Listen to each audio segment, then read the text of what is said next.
I'm Will, and this is my next video. It's on the two types of fires I like to use in the backcountry.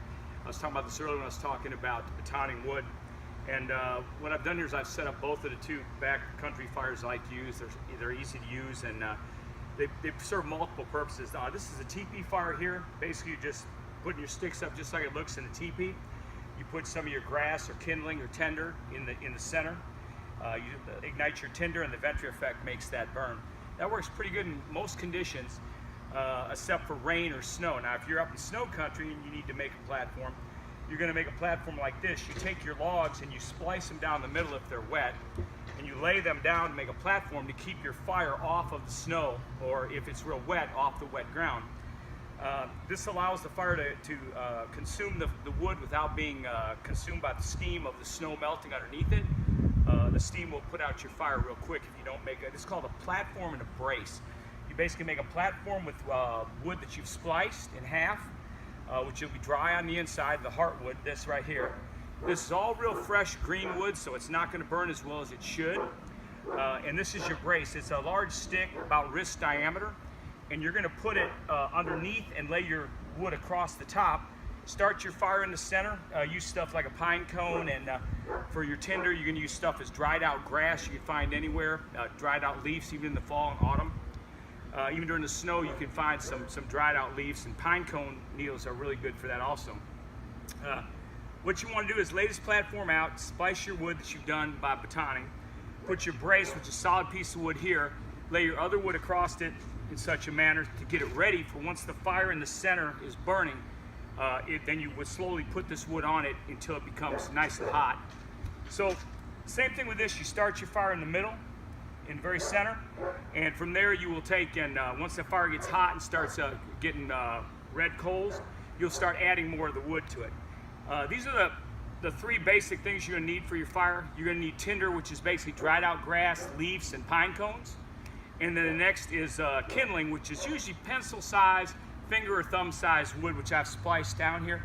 Or if you can find dried out branches, you can snap them. If they snap, they're dry, they work good. This is all green wood. I did this to challenge myself. I took some branches off a tree that were pretty large and were fresh, and I do this to keep myself challenged for adverse conditions, such as, you can't find any dry dead wood and you need to do this. So basically, we're going to start this fire here, and I'm going to use a fire starter, which I find really quite convenient. It's a ferro rod. It can be used multiple times. You can tell the dog is throwing me off a little bit here. She's going a little psycho in there.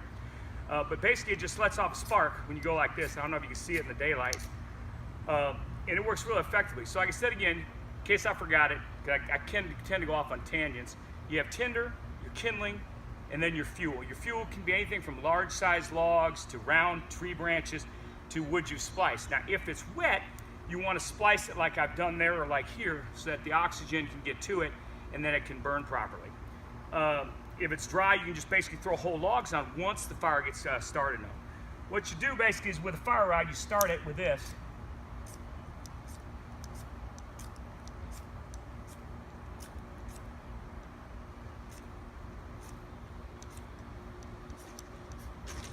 Yep, got that one started.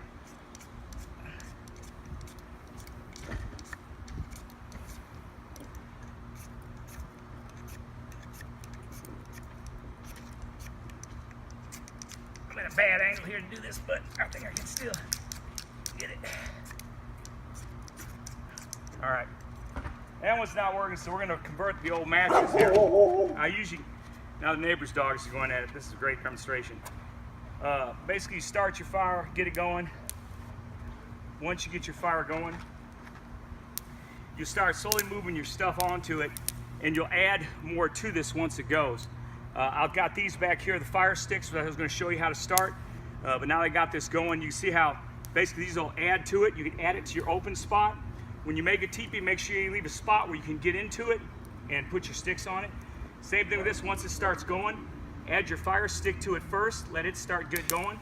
It's already burning the pine cone, as you can see, and I'm downwind. So, of course, I'm going to get all the smoke from it. That's beneficial in a lot of ways. If you have spiders, mosquitoes, whatnot, that smoke will drive them away. So it's very effective. We'll go ahead and cut it for now because I'll get burned out. and we'll come back and show y'all how the fires are doing. I'm not going to do a time lapse right now. We'll be back. Thank you.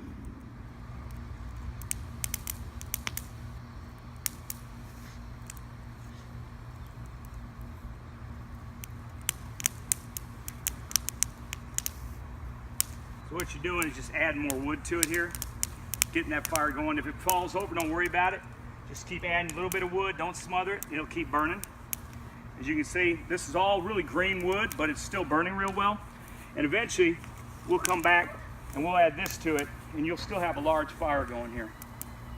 We'll dry some of this out by stacking it to the side, and once it starts collapsing, you'll see this stuff start to burn. And we'll start drying that wood already.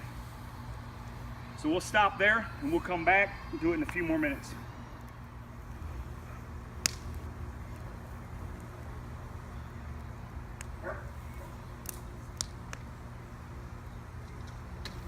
See, if you need to add more oxygen, just lift this and it allows more oxygen to circulate under this. And you can actually shift this by lifting it.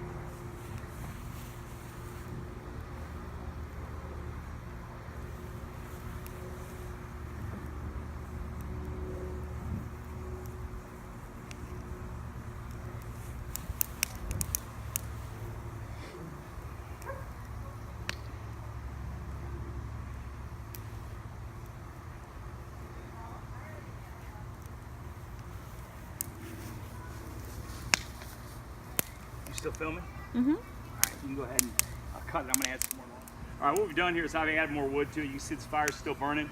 You keep adding wood to the platform fire, and if you need to get oxygen under it, you can lift this up, allow a little more oxygen to get under there. As you can see, the flames, they'll come up better. You keep adding, you can see it's burning really well. This is more slow burning because of the green wood, but you can see it's going to be an intense fire. And the teepee fire is burning real good.